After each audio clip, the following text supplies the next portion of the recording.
রংপুর শহরে পথচারীদের চলাচলের ফুটপাতগুলো এখন আর ফাঁকাই নেই।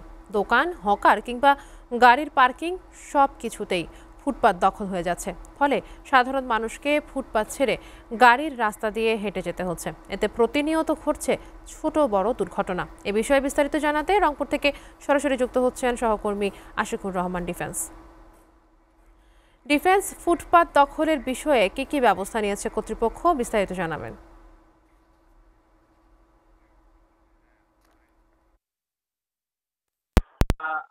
রংপুর শহরের অধিকাংশ ফুটপাতগুলোই কিন্তু প্রতিনিয়ত দখল থাকছে। বিশেষ করে এই মুহূর্তে আমি জাহাজ কোম্পানি এলাকায় দাঁড়িয়ে আছি। আমি যদি একটু দেখানোর চেষ্টা করি যে এখানে যে ফুটপাতটি দেখা যাচ্ছে, ঠিক বেলা বাড়ার সাথে সাথে এই ফুটপাতগুলো কিন্তু আর পথচারীদের নিয়ন্ত্রণে থাকবে না। এগুলো সম্পূর্ণভাবে দখলে চলে যাবে স্থানীয় দোকানদার এবং ভ্রাম্যমাণ হকারের দের কাছে। বিশেষ করে এই ফুটপাত ব্যবহার করতে না পেরে কিন্তু যে ভোগান্তিটা বাড়ে, পথচারীরা মূল রাস্তায় নেমে পড়ে এবং মূল রাস্তায় নেমে পড়ার কারণে কিন্তু আমরা যেটি দেখেছি যে প্রতিনিয়ত এখানে বিভিন্ন ধরনের দুর্ঘটনার সংঘটিত হয় এবং বিভিন্ন অসুবিধার মধ্যে পড়ে।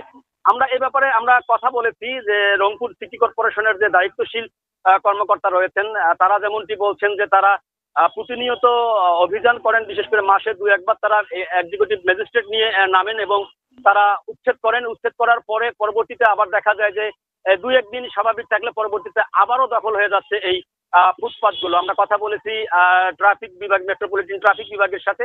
তারাও যেমনটি জানিয়েছেন যে আসলে এখানে যদি পুনর্বাসনের ব্যবস্থা করা না হয়, অর্থাৎ যারা দখল করছেন এই ফুটপাত গুলো, তারাও আমাদেরকে বলেছেন যে তারা যাবেন কোথায়। তারা দীর্ঘদিন ধরে এই ভ্রাম্যমাণ ঠেলা গাড়ি, তারপর ভ্যান গাড়ি সহ বিভিন্ন পণ্যের পসরা যারা ফুটপাতে বসান, তারা বলছেন যে তাদের জন্য যদি বিকল্প কোনো ব্যবস্থা করা হতো, পুনর্বাসন করা হতো, তাহলে হয়তো তারা আর এই ফুটপাত গুলোতে বসতো না।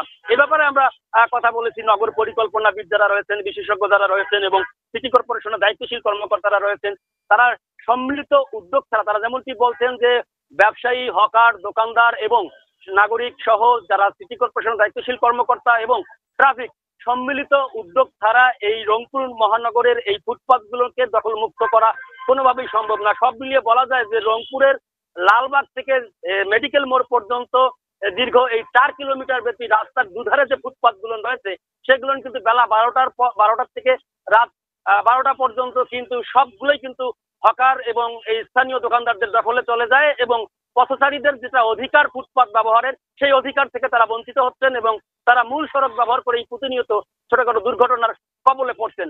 সব মিলিয়ে এই নগরবাসীর দাবি যে সব কর্তৃপক্ষকে সমন্বিত উদ্যোগ নিয়ে এই ফুটপাত গুলো দখল মুক্ত করার জন্য কার্যকরী পদক্ষেপ নিবে এবং পথচারীদের জন্য উন্মুক্ত করে দিবে তাদের ব্যবহারের এই ফুটপাত গুলো।